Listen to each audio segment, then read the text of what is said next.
Kita kan tadi udah belajar tentang siklus ya, gimana cara harga Bitcoin bekerja dan kira-kira kapan sih Bitcoin dan crypto market tuh bakal rebound. Nah, kita kalau misalnya kita mau analisa kripto-kripto yang lain, kita harus tahu dulu nih, di dalam cryptocurrency itu sama kayak misalnya kita invest di saham. Di saham itu kan ada sektornya, contohnya ada perbankan, ada consumer goods kayak Indomie ya kan, ada juga misalnya mobil kayak Astra. Sama, di kripto itu juga ada sektor-sektornya dan di sini kita akan belajar nih, apa aja sih sektor-sektor dari industri kripto. Nah, kita akan bahas dari yang paling besar dulu, yaitu yang tipenya itu adalah store of value.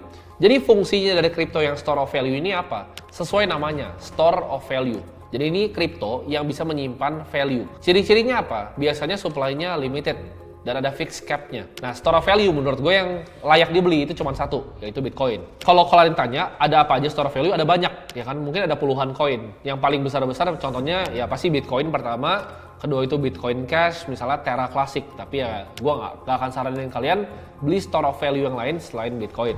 Karena Bitcoin adalah yang adopsinya paling cepat, komunitasnya paling kuat, dan network efeknya paling cepat. Nah, kalau misalnya yang store of value ini mungkin ya cukup straightforward lah untuk kalian. Ini kayak misalnya kalian beli Bitcoin aja udah tinggal dan lupain. Ini untuk menjaga value dari aset kalian. Nextnya, kategori yang besar ya. Ini kategori yang lumayan besar adalah DeFi atau biasa orang sebutnya Decentralized Finance. Nah, contohnya DeFi ini apa? Jadi DeFi itu contohnya seperti protokol-protokol seperti Uniswap, ya kan, Chainlink, Avalanche, Aave, dan lain-lain. DeFi ini, atau bisa disebut dengan Decentralized Finance, itu punya banyak keunggulan dibanding Centralized Finance. Nah, DeFi ini simpelnya itu bikin bank ya, atau third party itu jadi nggak berguna. Kenapa? Karena mereka jadi langsung peer-to-peer semuanya, dan ini bisa ngasih apa? Bisa ngasih pertama itu fee yang lebih murah, dan juga bunga yang lebih kompetitif. Jadi ini kayak mangkas bank ya. Kalian mau lending itu bisa langsung ke orang. Kalian mau pinjemin kripto kalian bisa langsung ke orang. Mau staking kripto kalian bisa langsung peer-to-peer. Nggak perlu ada third party, nggak perlu ada bank. Keuntungan dari DeFi ini apa? Yaitu aksesibilitasnya ya. Ini jangkauannya luas banget. Karena kalau bank, misalnya kita mau deposit di bank BCA, susah kalau misalnya lo orang Australia mau deposit di bank BCA. Tapi kalau misalnya DeFi ini antar regional. Selama lu punya internet ya, misalnya lu mau di Bulgaria gitu kan, mau di Romania, gua di Indonesia, kita mau misalnya transaksi nih, mau lewat protokol Uniswap itu bisa gitu. Jadi nggak ada barrier to entry-nya selama kalian punya internet dan punya cryptocurrency dan ngerti cara pakainya.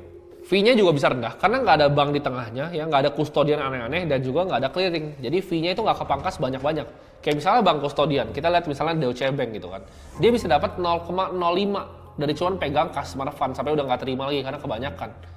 Itu kan fee yang gede banget dibayar ke bank untuk nggak ngapa-ngapain ya. Sedangkan ini di-cut dan dikasih aja bunganya ke kita. Nah, ini DeFi ini sifatnya aman dan transparan. Kenapa? Karena adanya smart contract yang dipublish. Jadi semuanya balik lagi kayak esensinya kripto itu bisa diverifikasi. Blockchain juga bisa dilihat semua orang tanpa tahu identitasnya, tapi tetap bisa dilacak. Itu uniknya. Dan yang udah dicatat di smart contract di blockchain itu nggak akan pernah bisa diganti lagi.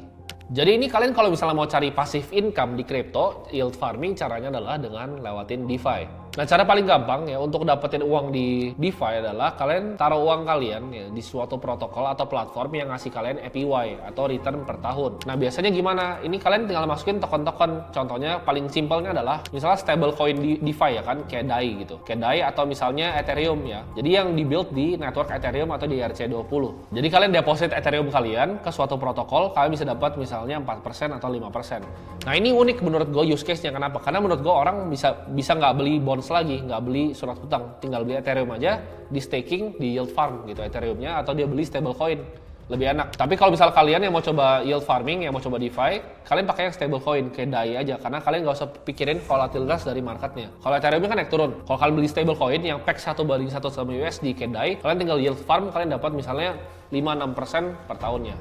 Kita kan tadi udah bahas soal pertama itu store of value, yaitu Bitcoin, Bitcoin Cash, Terra Classic. Kita juga udah bahas tentang DeFi ya kan, kayak Uniswap dan lain-lain.